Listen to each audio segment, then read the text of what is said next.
The morning sun filtered softly through the blinds, the kind of light that makes the world look almost forgiving. My name is Riley Owens, and I'm a 32-year-old Navy veteran with PTSD. I moved to Windermere Heights 3 months ago, a supposedly peaceful gated community in Northern California. I was drawn to the neighborhood for its quiet charm, manicured hedges, and walking trails. It felt like the right place to start over. My constant companion was Jasper, my golden retriever and trained PTSD service dog. Jasper was more than just a pet. He was my lifeline during panic attacks, flashbacks, and sleepless nights. He could sense the shift in my breathing, the tremor in my hand, the way my heart would pound as shadows from the past clawed their way into my present. He'd nudge me, pull me away, lie across my chest. That dog was more effective than any medication the VA ever handed me. The first 2 weeks were quiet. A few neighbors smiled or waved. I kept to myself mostly. I wasn't here to make friends. I just needed peace. And then she arrived, Karen Whitlock. She introduced herself the same way you might expect a drill sergeant to announce inspection. I was sitting on my porch with Jasper when she stormed up in a pastel pink tracksuit, clipboard in hand, face puckered like she was sucking on lemons. "Excuse me," she barked, squinting at Jasper like he was a roach on her imported patio tiles. "You are aware that this neighborhood has rules about pets being off-leash." I looked down. Jasper sat quietly beside me, vest strapped snugly around his chest, marked with the words, "Service dog, do not pet." "He's working," I said, calmly. "And he's not off-leash, he's tethered." Karen snorted. "Working? I don't care if he's a stunt double for Lassie. We have HOA standards to maintain. I'll be recording this." And just like that, she pivoted and stomped away, muttering something about unsightly animals lowering property values. I didn't think much of it. I dealt with worse, from both people and war zones. But what I didn't realize then was that Karen wasn't just a bored housewife with too much time on her hands. She was the HOA president, self-appointed enforcer of the community standards, and utterly devoid of empathy. Over the next few weeks, the harassment escalated. First, I received a formal HOA notice accusing me of allowing an aggressive animal to roam unattended. Jasper had literally just sat beside me during that time. Then came the threats of fines for excessive barking. Jasper rarely barked unless he sensed I was in distress. Soon after that, she went for a new angle, claiming Jasper scared her grandchildren. The twins had tried to run up and hug him when I was unloading groceries, and Jasper had merely backed away. Still, I remained calm. I filed each false complaint and sent documentation proving his service animal status. Under the ADA and federal law, service animals are exempt from most HOA pet restrictions. I thought the law would protect me. I was wrong.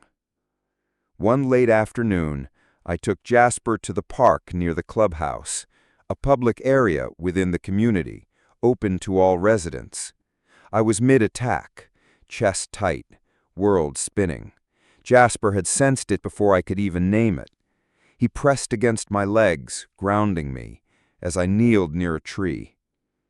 That's when I heard the hissing sound. Then Jasper yelped. I turned sharply. Karen stood behind me, her face twisted in a smug grin, holding a large canister of something industrial-looking.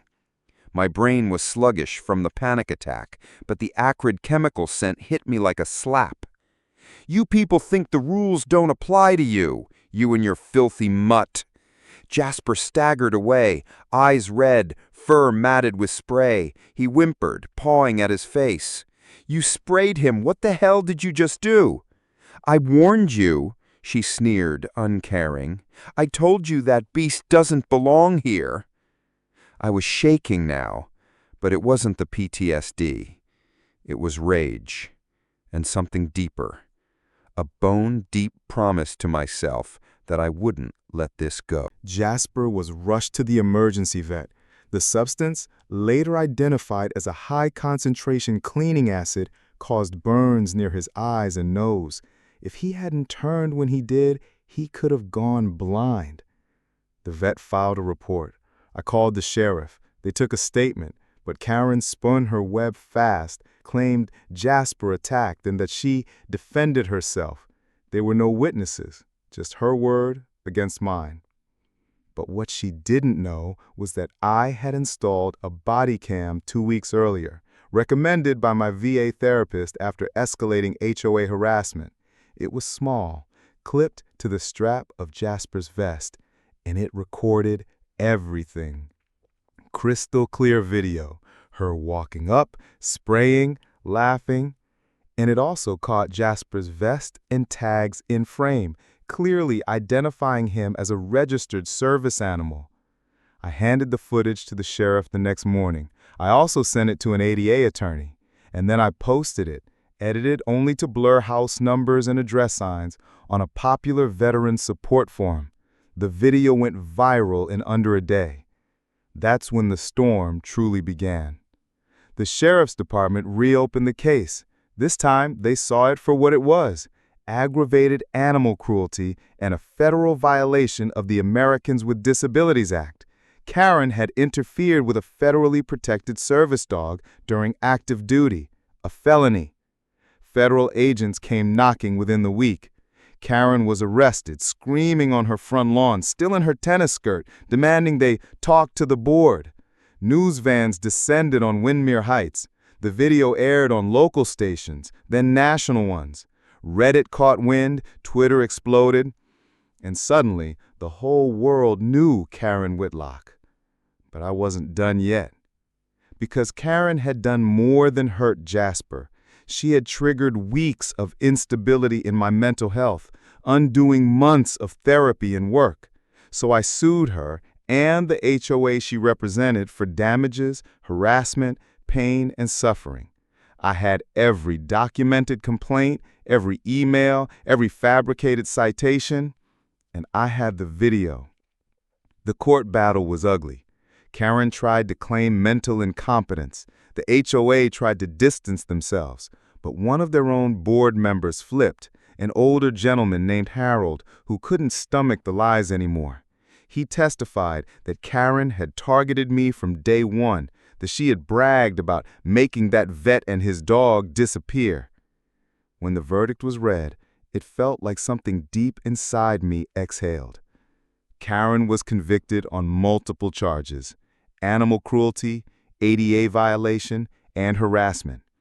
She was sentenced to 6 months in federal prison, stripped of her HOA position, in order to pay restitution for Jasper's treatment and emotional damages. The HOA was fined heavily for negligence, and they were forced to revise all their community policies to be ADA compliant. Windmere Heights changed after that. People came by, brought treats for Jasper, apologized for not standing up sooner. Some were genuine, others were just scared they'd be next. I didn't care. I didn't need their guilt. Jasper healed slowly. The scars faded. Mine didn't. But they weren't supposed to. Justice isn't about erasing the past. It's about making sure the future knows better. And this time, the future came with handcuffs and headlines. 6 months passed. 6 long, quiet months. The kind of silence that feels earned. Karen was gone, literally and symbolically. Her house sat empty, foreclosure signs slapped across the once perfect lawn she used to measure with a ruler. The HOA had undergone a full leadership change after her arrest. A diversity committee was created. Mandatory training on ADA compliance, harassment policies, and anti-discrimination laws were introduced, all because of a woman who couldn't keep her hatred inside. But peace doesn't come from other people changing. It comes from you deciding who you are, no matter what's been done to you. I still woke up in cold sweats sometimes. Still had days when the world felt too loud, too fast, too much. But Jasper, my rock, my shadow, my damn miracle, was there, always watching, always knowing. His scars were hidden beneath his golden fur now. Mine weren't, but he never looked at me like I was broken, just like I was his. After the trial, a journalist from The Atlantic reached out. She wanted to write a feature about Jasper, the attack, the fallout. I hesitated. I didn't like attention, never had. But I realized something. It wasn't about attention. It was about awareness. There are millions of veterans living with invisible wounds, relying on dogs like Jasper to keep them afloat. And there are millions more people who think they have the right to judge, to attack, to control what they don't understand. So, I agreed. The article exploded. They titled it, "The Dog That Brought Down a Neighborhood Tyrant." Dramatic, sure, but not inaccurate. I started getting emails from veterans around the country. Some just wanted to say they saw me. Others asked how to get a service dog. Some said they've been harassed too, fined, kicked out of housing, even denied entry into stores with their dogs. What Karen did wasn't a one-time thing. It was a symptom of something bigger. So I did something I never thought I would. I started an advocacy nonprofit, Shield and Paw. We fought for veterans and people with disabilities facing housing discrimination, service animal harassment, or abuse. We offered legal support, emotional resources, even trained therapy animals for those who qualified. The first time I stood on stage to speak at a conference for PTSD and animal therapy, my knees shook like hell. But Jasper stood beside me, calm, steady, the same way he always had it. I used to think being strong meant staying quiet, that if I just endured long enough, people like Karen would give up and walk away. But they don't. Not unless you make them. Applause followed. But it wasn't the clapping that hit me. It was the man in the back with tear-streaked cheeks, holding his own service dog's paw, and the woman next to him mouthing, "Thank you." Justice is a loud thing, but healing is quiet, slow, personal. One day, I got a call from a federal agent. They told me Karen had served her time and was up for early release due to good behavior. Apparently, she'd taken to teaching yoga and meditation in the prison rec room. The irony was rich. But I didn't care if she found her inner Jen or decided to walk barefoot across burning coals. She was free to rebuild as long as she stayed far away from us. I almost didn't recognize it when I saw her again. It wasn't planned. I was at the farmer's market with Jasper. He wore his new vest, clean, deep blue, with gold stitching that said, "Service Dog, PTSD Assistance." He carried it like armor. People smiled as we passed. Some recognized us from the article. A few nodded in quiet respect. Karen stood in line at a lavender soap stand, clutching a reusable bag like a lifeline.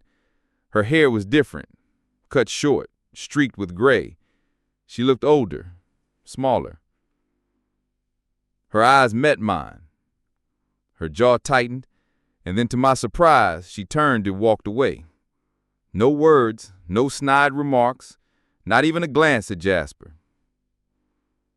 Maybe prison taught us something. Maybe not. It didn't matter. She wasn't my burden anymore. But her legacy, oddly enough, became part of mine. Later that week, I got a letter, handwritten, no return address. I almost didn't open it, but curiosity has its claws. Inside, with 3 lines. I was wrong. I hurt someone I didn't understand. I hope you keep helping others. No name, no signature, but I knew it was her. I burned the letter in my backyard fire pit, watched the ashes float into the night sky like tiny ghosts. I didn't need her apology, but maybe she needed to give it. One day, a local news anchor asked me if I ever thought I'd forgive Karen. I paused, thought of Jasper, of the panic attacks, of the chemical burns, of the children she'd lied to, of the board member she bullied, of the quiet neighbors who only found their voices after she was gone.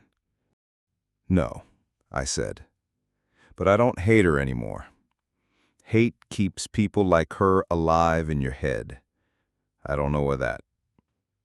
I walked away before the anchor could ask more. That night, Jasper rested his head on my lap. I scratched behind his ears and he gave a soft sigh. "You're a hero, buddy," I whispered. His tail thumped once. Then I opened my laptop and kept working. Shield and Paw had just partnered with a new organization to push a federal bill that would increase penalties for harming service animals. We called it Jasper's Law. We weren't done, not even close, because for every Karen in the world, there were hundreds more like me, people just trying to live, to heal, to be. And thanks to one arrogant HOA tyrant with a can of chemical spray, the world was now a little more aware, a little more careful, a little more kind. That's the funny thing about people who think they're above the law. They never see the dog coming, and they never see who's holding the leash.